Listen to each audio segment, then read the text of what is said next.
Nakasalbar sa isa ka assassination attempt siya na US President Donald Trump sa iya campaign rally sa Butler, Pennsylvania.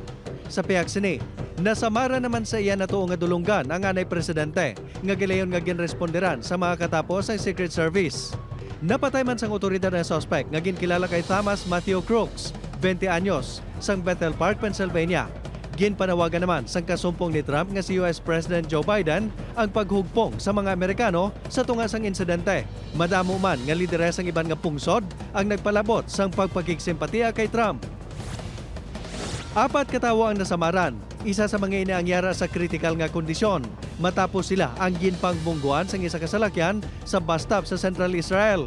Base sa statement nga ginpagawa sang kapulisan, natiruhan kag na-neutralize na ang suspect nga residente sang East Jerusalem. Ginausi sa pasubong kung may kaupdanan ini.